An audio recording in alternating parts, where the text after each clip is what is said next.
না করেন। এতগুলি মিসাইল ছাড়ল, একটা ইহুদি মরেছে কেন? কেন নেই অস্ত্র তাদের কাছে? হ্যাঁ, হাতের দাঁত কিছু খাওয়ার জন্য আর কিছু দেখানোর জন্য। এদের দাঁত হচ্ছে দেখানোর জন্য শুধু। জি, আল্লাহ সঠিক বুঝদান করুন। এবং যারা শিয়া প্রেমী, শিয়াদের দলভুক্ত আমাদের দেশে, তারা সুন্নি নয়, শিয়াদের খাদেম। তাদের মধ্যে জঙ্গিবাদও রয়েছে আর তাদের মধ্যে শিয়াদের বদাকিদা রয়েছে। সাহাবাকে তারা অবমাননা করেছে আর করে যাচ্ছে। তাদের হাসর কিয়ামতের দিনে এই সাহাবাই কেরামদের দুশমনদের সাথে হবে, সাহাবাই কেরামদের সাথে হবে না। কারণ রাসূলুল্লাহ বলছে আলমার ও মামান আহাব্বা, যে যাকে ভালোবাসে তার সাথে হাসরের মাঠে উঠবে। আলমার ও মামান আহাব্বা ইয়াউমুল কিয়ামত। জি, যে যাকে দুনিয়াতে ভালোবেসেছে তার সঙ্গে উঠবেন। আপনি সাহাবাই কেরামদেরকে ভালোবেসেছে, সাহাবাই কেরামদের সাথে উঠবেন। আমরা সাহাবাই কেরামদের সাথে উঠবেন ইনশাআল্লাহ। কারণ তাদের ভালোবাসা আমাদের দ্বীন, ঈমান, ইসলাম। তাদের ভালোবাসার মাধ্যমে আল্লাহর সান্নিধ্য লাভ করি, তাদেরকে ভালোবেসে জান্নাত যেতে চাই। আর রাফেজি শিয়ারা হচ্ছে সাহাবাই কেরামদের ঘোর শত্রু। তাদের সবচেয়ে বড় শত্রু হচ্ছে সাহাবাই কেরাম রাদিয়াল্লাহু তাআলা আনহুম, যাদের সম্পর্কে আল্লাহ বলছে আল্লাহ রাজি কিন্তু তারা রাজি নয়। তাদের সাথে যাদের ভালোবাসা থাকবে, আমাদের দেশীয় যারা এই বাহ্যিক তাদেরকে সুন্নি বলছেন কিন্তু আসলে শিয়া, এদের মধ্যে শিয়াদের চরিত্র রয়েছে আর যেমনটা বলে জঙ্গিদেরও চরিত্র। দুই নোংরামি রয়েছে তাদের মধ্যে, উভয় নোংরামি তাদের মধ্যে বিদ্যমান রয়েছে। আল্লাহ তাদের অনিষ্ট থেকে রক্ষা করুন, দেশকে রক্ষা করুন, জাতিকে রক্ষা করুন, সমাজকে রক্ষা করুন এবং সঠিক বুঝদান করুন।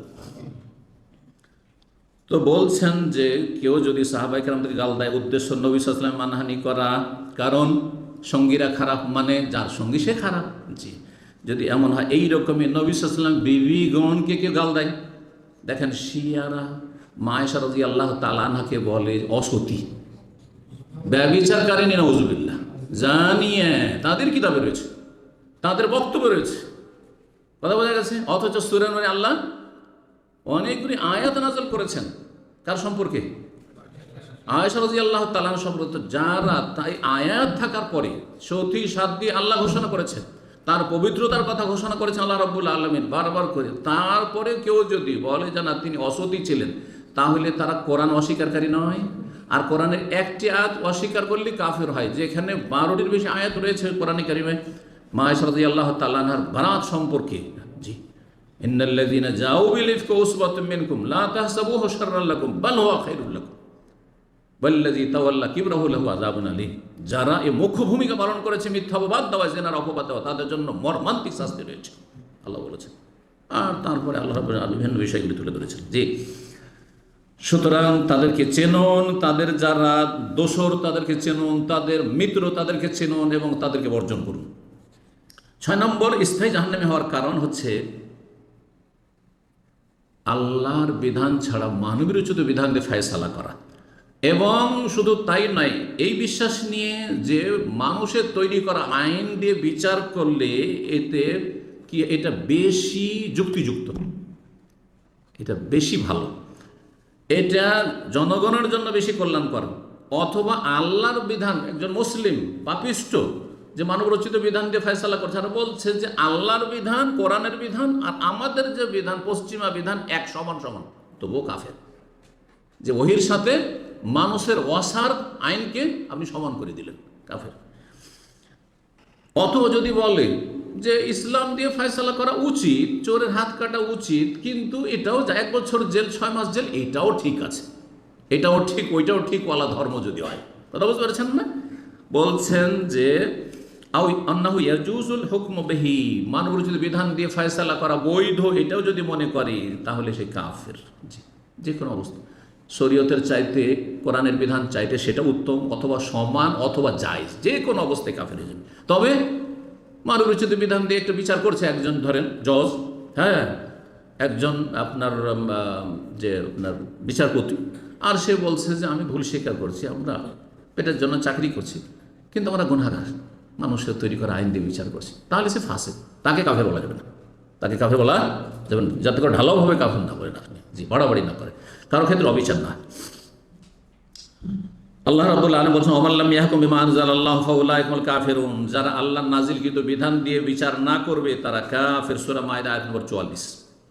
সবাই যে কাফের নয় ঢালাভাবে, এই জন্য আল্লাহ ফাসেকও বলেছেন, জালেমও বলেছেন। তাহলে কিছু মানুষ জালেম মানবরচিত বিধান দিয়ে ফয়সালাকারী, কিছু কাফের আর কিছু ফাসিক। জি, বিস্তারিত আর এর বেশি যাচ্ছি না সময়ের স্বল্পতার জন্য। আর তারপরে আল্লাহ বলছেন সূরা মায়েদার 50, ওমান আহসানু মিনাল্লাহি হুকমান লিকওমি ইউকিনুন। আল্লাহর বিধানের চাইতে কার বিধান, কার আইন বেশি ভালো হইতে পারে? কার আইন ভালো হইতে পারে? আল্লাহর বিধানের সামনে আসতে পারে? কখনো না। তারপরে কেউ যদি মনে করে যে না সমান, এটাও চলে ওটাও চলে, এটাও চলে, সৌদি আরবে হ্যাঁ দণ্ডবিধান কায়েম করা হচ্ছে ওইটাও ঠিক, আর আমরা যেটা করছি এইটাও ঠিক, তাহলে মুসলিম থাকবে না। কারণ ওহির সাথে তুলনা করে সমান করে দিল মানুষের ওয়াসার আইনকে। জি, পশ্চিমাদের আইনকে।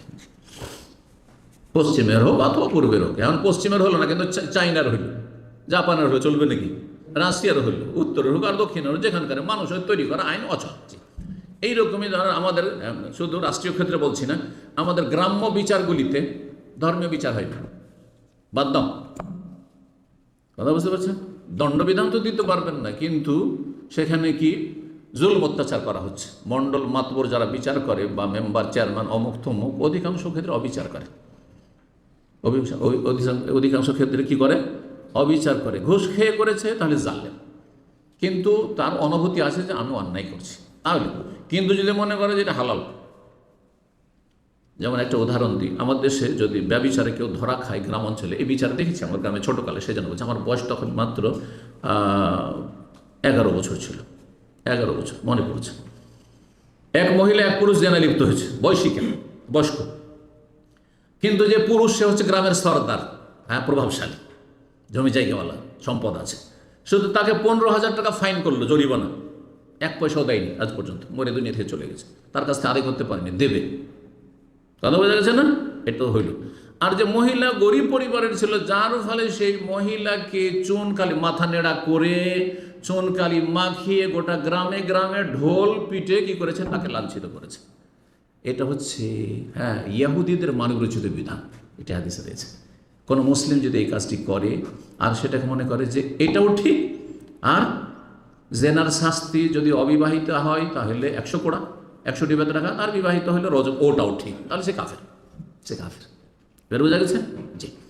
সুতরাং শুধু রাষ্ট্রীয় ক্ষেত্রে নয়, ব্যক্তি জীবনে একজন বিচার করতে গিয়ে যদি খেয়াল খুশি বিচার করে, ব্যক্তি জীবনে ধরে আল্লাহ না করে, কারো স্ত্রী জেনায় লিপ্ত, চোখে দেখছে জেনায়, সাধারণ মানুষ কি করে, সাথে সাথে দিল খুন করে। আপনার এই অধিকার আছে খুন করার? অধিকারই নেই খুন করা। মৃত্যুদণ্ড যদি দিতে হয় কে দেবে? সরকার দেবে। তাহলে সরকারের শরণাপন্ন হইতে হবে, ঠিক আছে? সরকারের শরণাপন্ন হইতে হবে। তারপরে এখানে ও স্বীকার করছে কিনারের বিষয় দিয়েছে, স্বীকার করলে রজম, স্বীকার যদি না করে তাহলে লেয়ান আছে, লেয়ানের বিধান আছে, এটুকু বিধানের ব্যাপার আছে। আবেগে কি করলো? দিল খুন করে। যদি মনে করে যে আমি ঠিক করেছি, কাফের, আপনাকে এই অধিকার কে দিল? আপনি ঠিক করেন, অনেক কাজ করেছেন। আর যদি বলে আমি আবেগে, আমি রাগ বরদাস্ত করতে পারিনি, করেছি, অপরাধ স্বীকার করা, তারপর রাষ্ট্রীয় যে শাস্তি রয়েছে, ইসলামিক শাস্তি, সেটা হইতে হবে, সেই শাস্তি। সে জেনা করার জন্য সে জাহান্নামে যাবে, আর যদি বেঁচে থাকে তার রজম হবে, যদি প্রমাণ হয়ে যায়, হ্যাঁ, আর স্বীকার করে তাহলে ভাই প্রমাণ দিতে হবে, আর না হলে স্বীকার করবে। তো আর আপনার তো খুন করার অধিকার ছিল না, সে তো জেনা করলেও তো মুসলিম, সুতরাং আপনারও মৃত্যুদণ্ড, গলা কাটবে, ঠিক না? তো এই ছিল বিষয়। যাই হোক, কথা লম্বা হলো। কয়টি হয়েছে? 6টি। 7 নম্বর, স্থায়ী জাহান্নামে যাওয়ার কারণ হচ্ছে বড় মুনাফিকি, আকীদার বিশ্বাসের মুনাফিকি। আল্লাহ পরকালে বিশ্বাস নেই, রসুলে বিশ্বাস নেই, ইসলাম ধর্ম বিশ্বাস করে না, নাস্তিক হয়ে বড় হয়েছে, কলেজ ইউনিভার্সিটির পরে নাস্তিক হয়েছে। কিন্তু মুসলিম সমাজে বাস করতে হবে, মুসলিম সমাজের ইলেকশনে ভোট নিতে হবে, যার ফলে পাঞ্জাবি টুপি নিয়ে এসে হাজির হয়ে যায় ইলেকশনের সময়। কথা বোঝা গেছে? আর মাঝে মাঝে বিষোদ্গার করে ফেলা হয়, তার বিষোদ্গার করুক না করুক, ভিতরে যে লুকিয়েও রাখে, আল্লাহ তো জানছেন অন্তর অবস্থা, যেটা অন্তরে কুফরি লুকিয়ে আছে, নাস্তিকতা লুকিয়ে আছে, মুনাফিকি লুকিয়ে আছে, তো কাফের না? হ্যাঁ, নিকৃষ্ট কাফের মুনাফিক, আকীদার মুনাফিক। কিন্তু আমলের মুনাফিক ফাঁসে, কথা খেলাফি করছে, মিথ্যা কথা বলছে, নোংরা ভাষা বলছে, এগুলো মুনাফিকের আলামত। ঝগড়া করে, ফাসাদ করে, বিভিন্ন মুনাফিকের আলামত রয়েছে, কিন্তু সেগুলি ছোট মুনাফিকি। 8 নম্বর সঙ্গে বলে দিই, যদি কেউ মনে করে যে আল্লাহর কিছু নেক বান্দা ওলি আউলিয়া আছে যারা এমন উচ্চ স্তরে পৌঁছে যায়, সেখানে পৌঁছে যাওয়ার পরে আর নামাজ রোজা করা লাগে না, এটা কারা বিশ্বাস করে? হিন্দুরা বিশ্বাস করে? কারা বিশ্বাস করে? মুসলিম সমাজের এক শ্রেণীর মুরতাদরা বিশ্বাস করে, এরা ইসলামে থাকে না। যে যখন আমাদের পীর সাহেব হানাফিল্লাহ হয়ে যায়, আল্লাহতে বিলীন হয়ে যায়, এই স্তরে পৌঁছে যায়, তখন আর তার নামাজ রোজা থাকে না। যুক্তিতে মুক্তি বলে নামাজ রোজা হচ্ছে কি বাহনের মতো। আপনি এখান থেকে মক্কা যাবেন, তাই না? মক্কা যাবেন, তো মক্কা এখন পৌঁছাননি, সেই জন্য কি লাগবে? আপনার প্লেনের টিকিট লাগবে, না হয় আপনার গাড়ি লাগবে, না হয় একটা বাসের টিকিট লাগবে। লাগবে না? লাগবে না? আর উটের যুগে একটা উট লাগবে। তো নামাজ রোজা এগুলি হচ্ছে এইরকম। কিন্তু যে অলরেডি মক্কা পৌঁছে গেছে, হজের মৌসুমারা মক্কা পৌঁছে আছেন, এখন আপনার প্লেনের টিকিট লাগবে? মক্কায় আছেন, বলছেন মক্কা যাবে, একটা প্লেনের টিকিট খরিদ করে দেন, তো বলবেন নাকি? লাগবে না। না, বলছে ও তো ফানাফিল্লা আল্লাহতে পৌঁছেই গেছে, আল্লাহতে বিলীন হয়েই গেছে, তাহলে আবার নামাজ রোজা কিসের? এবার বুঝতে পেরেছেন? এই যুক্তি হচ্ছে ইবলিশি যুক্তি। ইবলিশ যেমন চিরস্থায়ী জাহান্নামী, তেমন এই মানুষ ইবলিশ, যেসব পীরেরা এবং পীরের মুরিদ মূর্খরা বলে যে আমাদের পীরে কামেল, তার নামাজ রোজা লাগে না, সেই জন্য তারা গাঁজাখোর, আর গাঁজা না খেলেও নামাজ পড়ে না। নামাজ সাধারণ লোকেরা পড়বে, এটা আম লোক, সাধারণ পাবলিকের এটা না, ইবাদতবন্দি আমাদের লাগে না, আমরা অলরেডি পৌঁছে আছি। কাফেরেরা। 9 নম্বর, আল এরাজ আন দীনিল্লাহ। স্থায়ী জাহান্নামী হবে এমন ব্যক্তি, যেই ব্যক্তি আল্লাহর দিন থেকে এমন বিমুখ হয়ে থাকলো, 60 বছর 70 বছর বাঁচলো, জীবনে ইসলাম ধর্মের কথা চিন্তা করলো না, অথচ মুসলিম ঘরে জন্ম নিয়েছে, লায়াতা আল্লাহ শিখলো না, আমলও করলো না, জীবনে একটা সিজদা করে না, জুমা না, ঈদ পড়েছে, হয়তো ঈদ পড়েছে, জুমা পড়েনি, এক ওয়াক্ত নামাজ পড়েনি, আর রোজাও রাখেনি, হজও করেনি, যাকাতও দেয়নি, কোনো ইবাদত বন্দেগী নেই, জীবনে ইসলামের কিছু শিখেন, সূরা ফাতিহা মুখস্থ করেনি, আত্মাহাত মুখস্থ করেনি, জীবনে ইসলাম শিখেনি, সেই ব্যক্তি স্থায়ী জাহান্নামী হবে। এই নয় যে জন্মসূত্রে মুসলিম জান্নাত চলে যাবে, এত সহজ নয়। একে মুসলিম বলে না। মুসলিম হইলে আর এলমের সাথে ইমান, সঠিক জিনিস শিখে, সঠিক ইমান, সঠিক বিশ্বাস, আর তারপরে আমল। জি, এটা লাগবে কমপক্ষে। দাওয়াতের ময়দান না, ও যদি যেতে পারে, কাউকে ডাকতে পারলেন না ইসলামের দিকে, কিন্তু নিজে আমল করতে হবে কমপক্ষে। 10 নম্বর, সর্বশেষ, কোরআনে কারিমে যাদেরকে আল্লাহ সার্টিফিকেট দিয়েছেন জান্নাতের অথবা আল্লাহ সন্তুষ্টির, তাদেরকে কেউ যদি এই সার্টিফিকেট অমান্য করে বলে যে তারা মুসলিম না, তাদেরকে আমি ভালো মানুষ মনে করি না, তাহলে তারা কোরআনকে অস্বীকার করলো না, তাহলে তারা কাফের, তারা স্থায়ী জাহান্নামী।